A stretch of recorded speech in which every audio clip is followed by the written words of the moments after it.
चुनाव जीतना चाहिए था एक कैंडिडेट कांग्रेस का और दूसरा कैंडिडेट बीजेपी का, लेकिन तब की बात है उस समय की, यानी कि 3 साल पहले की, जब हरियाणा के अंदर भारतीय जनता पार्टी और जननायक जनता पार्टी की गठबंधन की सरकार थी। कांग्रेस से कुलदीप बिश्नोई जी ने अपनी वोट मुझे दी। उसके अलावा एक और था, वो किसका था? उसके अलावा किरण चौधरी जी ने मुझे अपनी वोट दी थी। अगर आप बात देखें, आज जो कार्तिकेय शर्मा कह रहे हैं कि कांग्रेस के अंदर रहते हुए अगर जिन लोगों ने अपनी वोट क्रॉस की और जिसके अंदर नाम कुलदीप बिश्नोई और किरण चौधरी का आ रहा है, जो दोनों इस समय भारतीय जनता पार्टी में जा चुके हैं, तो बड़ा सवाल उठता है कि क्या ये दोनों नेता यानी कि किरण चौधरी और कुलदीप बिश्नोई उस समय कांग्रेस के अंदर बीजेपी का स्लीपर सेल थे।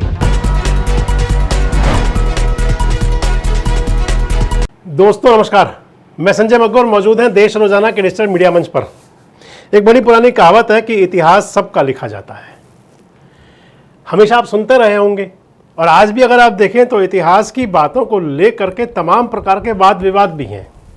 तमाम समाजों के अंदर, जातियों के अंदर, धर्मों के अंदर, मजहब के अंदर आप इतिहास की बातों को आज भी देखते सुनते होंगे कि कितने बड़े विवाद हो रहे हैं।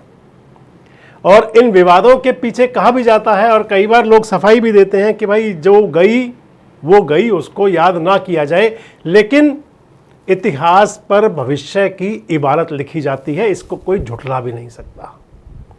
आपसे जिक्र इसलिए कर रहा हूं कि एक ताज़ा बयान वायरल हो रहा है। हरियाणा से राज्यसभा के सदस्य हैं कार्तिकेय शर्मा।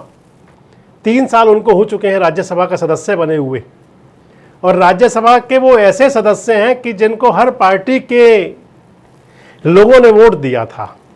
हुआ ये करता है कि अगर इंडिपेंडेंट भी हो कोई तो एक स्पेशल कैटेगरी का उसको समर्थन होता है, स्पेशल वर्ग का, स्पेशल पार्टी का उनका समर्थन हुआ करता है और वो चुनाव जीत जाते हैं। लेकिन कार्तिकेय शर्मा एक ऐसे व्यक्तित्व थे, और खुद उन्होंने कहा, उन्होंने अपने एक साक्षात्कार में, उनका जो सोशल मीडिया पर बहुत वायरल है और मैं भी आपको उसे क्लिप दिखाऊंगा, उसमें उन्होंने खुद कहा कि हर एक पार्टी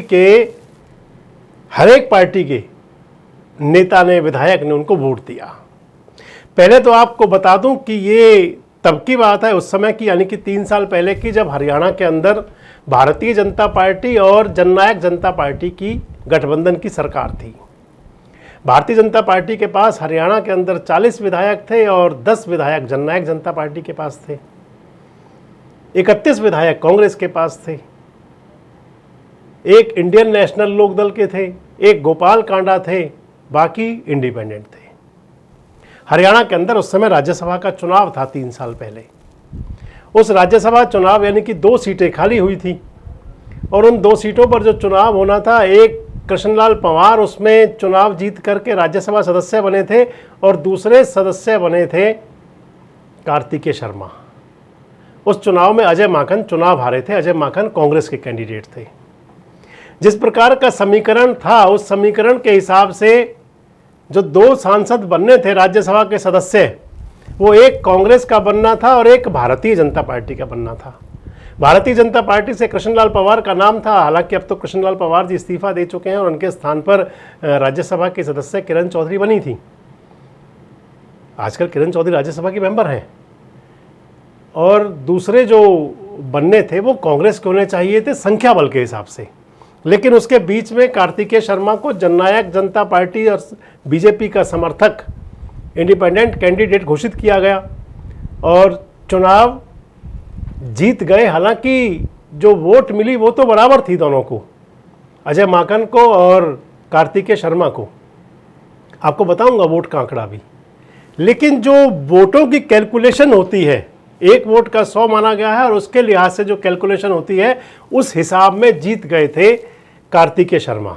मामला वो चुनाव आयोग तक भी गया था, सारी बातें हुई थी, कांग्रेस में बहुत बखेड़ा हुआ था। अब कार्तिकेय शर्मा का जो ताज़ा बयान जो वायरल है, हालांकि कार्तिकेय शर्मा ने उस पर एक बाद में सोशल मीडिया पर सफाई भी दी है और ये भी कहा है कि मैं नहीं, ये तो अजय माकन कह रहे थे। तो जो कार्तिकेय शर्मा का बयान वायरल है, उसके अंदर कार्तिकेय शर्मा कह रहे हैं कि उनको मदद करने में, उनको वोट देने में और उनको जिताने में कुलदीप बिश्नोई और किरण चौधरी का भी सहयोग था। तो सर, जैसे राज्यसभा एमपी का जब चुनाव हो रहा था तो मतलब आपके कम नंबर थे, फिर भी आपने चुनाव जीता। तो जैसे जेजेपी, INLD, कांडा और ये सारे के सारे लोगों ने मैं आपके लिए आसान कर देता हूं। हाँ शायद ये एक ऐसा अनोखा चुनाव था जिसके अंदर सारी राजनीतिक पार्टियों ने और सारे इंडिपेंडेंट्स ने मुझे वोट दी। मैं आसान ये कर कैसे देता हूं। कैसे करा आपने? कांग्रेस वालों नहीं, कैसे? मैं- और एक वोट कांग्रेस में किसको पड़ा था आज बताओ देखिए, आप, कांग्रेस से कुलदीप बिश्नोई जी ने अपनी वोट मुझे दी please। उसके अलावा एक और था, वो और किसका उसके था? अलावा किरण चौधरी जी ने मुझे अपनी वोट दी थी। अच्छा, किरण ने दिया? किरण चौधरी जी ने अपनी वोट दी थी और ये खुलासा कर रहे हो आप? उस समय मैं आपको बता दूं कि कुलदीप बिश्नोई भी और किरण चौधरी भी दोनों कांग्रेस पार्टी के अंदर हुआ करते थे। कांग्रेस की गुटबाजी खूब चलती थी। आपको एक चुनाव तो वो ध्यान होगा जब कांग्रेस के समर्थन से चुनाव मैदान में आए थे राज्यसभा का चुनाव लड़ने के लिए आर के आनंद, और आर के आनंद चुनाव हारे थे। बात चली थी स्याही की कि स्याही बदल दी, और जब अजय माकन चुनाव हारे तो बात चली पेन बदलने की और बात चली क्रॉस वोटिंग की। अजय माकन ने अपना जो गुस्सा भी दिखाया था उस समय भी, और उस दौरान आप ध्यान करें तो उंगलियां उठी थी दोनों पर, कुलदीप बिश्नोई पर भी और किरण चौधरी पर भी। मैं आपको बताता चलूं, कई बार मैं भी अपने वीडियोस में कहता रहा हूं और आजकल राहुल गांधी बहुत कह रहे हैं। राहुल गांधी बहुत कह रहे हैं कि उनकी पार्टी में लंगड़े घोड़े, रेस वाले घोड़े और बारात वाले घोड़े। तो मैं उसके साथ जोड़ा करता था एक स्लीपर सेल। अगर आप बात देखें, आज जो कार्तिकेय शर्मा कह रहे हैं कि कांग्रेस के अंदर रहते हुए अगर जिन लोगों ने अपनी वोट क्रॉस की और जिसके अंदर नाम कुलदीप बिश्नोई और किरण चौधरी का आ रहा है, जो दोनों इस समय भारतीय जनता पार्टी में जा चुके हैं, तो बड़ा सवाल उठता है कि क्या ये दोनों नेता यानी कि किरण चौधरी और कुलदीप बिश्नोई उस समय कांग्रेस के अंदर बीजेपी का स्लीपर सेल थे? क्या ये बीजेपी के स्लीपर सेल के तौर पर काम कर रहे थे? हालांकि कार्तिकेय शर्मा सफाई तो दे रहे हैं, कह रहे हैं कि जो मैंने बोला है वो मेरी बात नहीं है, अजय माकन की बात है। लेकिन बात किसी की भी हो, आज उस बात को कार्तिकेय शर्मा के इंटरव्यू ने ताज़ा कर दिया। और मैं आपसे कह रहा था, इतिहास की बात, इतिहास तो कुरेदा जाता है हमेशा, और समय समय पर कुरेदा जाता है। जब जब बात होती है तब तब कुरेदा जाता है। जब जब भी कभी बात चलेंगी, इतिहास की बातें सामने आया करती हैं। तो हरियाणा की जो उस समय की स्थिति थी राज्यसभा के चुनाव के लिए, मैंने आपको बताया कि मतदाताओं के हिसाब से, जो वोटर्स थे, जो एमएलएस थे, उसके हिसाब से चुनाव जीतना चाहिए था एक कैंडिडेट कांग्रेस का और दूसरा कैंडिडेट बीजेपी का। लेकिन कांग्रेस का कैंडिडेट जो चुनाव हारा, यानी कि राज्यसभा के मेंबर के तौर पर जो चुनाव हारे, अजय माकन, वो 1.66 वोट की वजह से चुनाव हारे।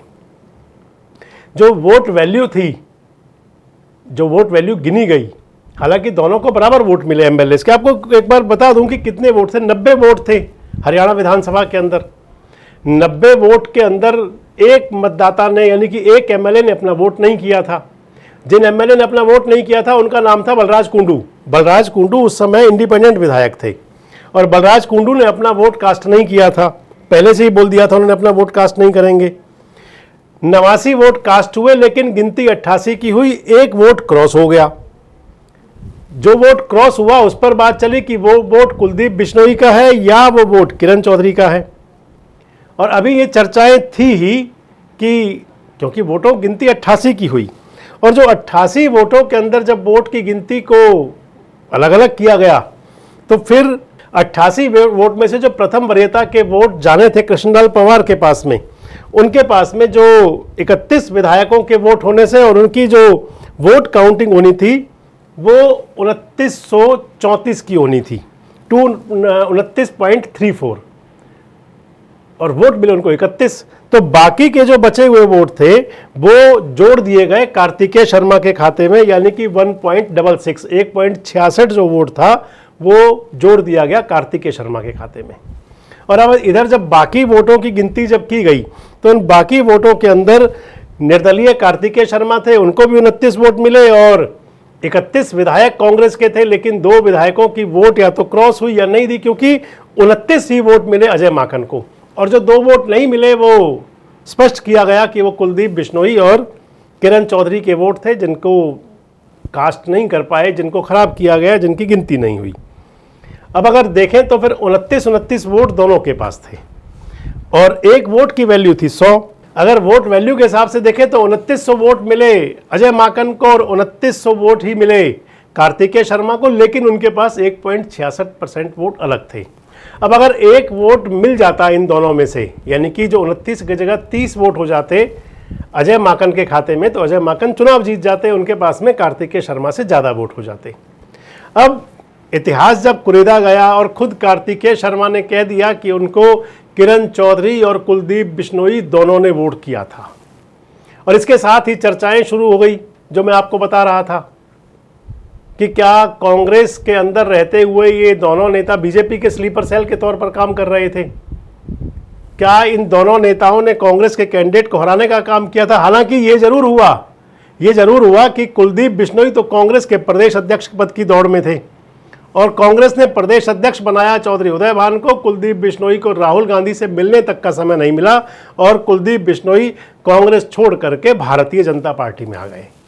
भारतीय जनता पार्टी में आकर के कुलदीप बिश्नोई अपनी जगह अपने बेटे को विधायक तो बनवा गए, लेकिन अब की बार राज सत्ता के अंदर कुलदीप बिश्नोई और उनके परिवार का कोई दखल नहीं है। उनको विधानसभा का चुनाव भी हार चुके, और बाकी उनके पास कोई पार्टी की तरफ से कुछ उन्हें मिला नहीं। किरण चौधरी की बात करें तो किरण चौधरी कांग्रेस के अंदर रहते हुए अजय माकन की बात थी क्योंकि, और जब 2024 का लोकसभा चुनाव हुआ तो अजय माकन की सबसे बड़ी बात मानी जाती है कि किरण चौधरी की बेटी श्रुति चौधरी का टिकट कटवाने के पीछे सबसे बड़ी भूमिका अजय माकन की थी। हालांकि लोकसभा चुनाव के बाद में किरण चौधरी भी और श्रुति चौधरी दोनों कांग्रेस को टाटा बाय बाय कह करके और भारतीय जनता पार्टी में चली गई। किरण चौधरी आज राज्यसभा की मेंबर हैं, हालांकि उनका टेनओवर तो थोड़ा रहेगा, 2-2.5 साल लगभग रहेगा, और उनकी बेटी श्रुति चौधरी विधायक बन गई तोशाम से और हरियाणा सरकार की वजीर हैं। लेकिन इतना ज़रूर है कि जब इतिहास कुरेदा गया तो ये बात सामने आ गई कि सियासत के अंदर जो हमेशा चला करता था वो आज भी है। स्लीपर सेल पहले भी हुआ करते थे, जब राजा महाराजाओं का युग था उस समय बात चलती थी, और आज भी गोटियां फिट होती हैं।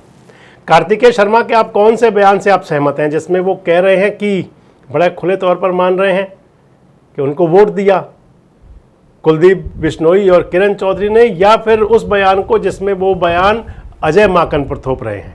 कमेंट्स बॉक्स में जरूर बताएं। जुड़े रहें हमारे साथ, देखते रहें देश रोजाना। हमारे साथ जुड़े रहने के लिए सब्सक्राइब करें देश रोजाना के YouTube चैनल को, और नई वीडियो की नोटिफिकेशन पाने के लिए बेल आइकन जरूर दबाएं। अगर आप ये वीडियो Facebook या Instagram पर देख रहे हैं तो पेज को लाइक और फॉलो जरूर करें, और ज्यादा से ज्यादा शेयर करें।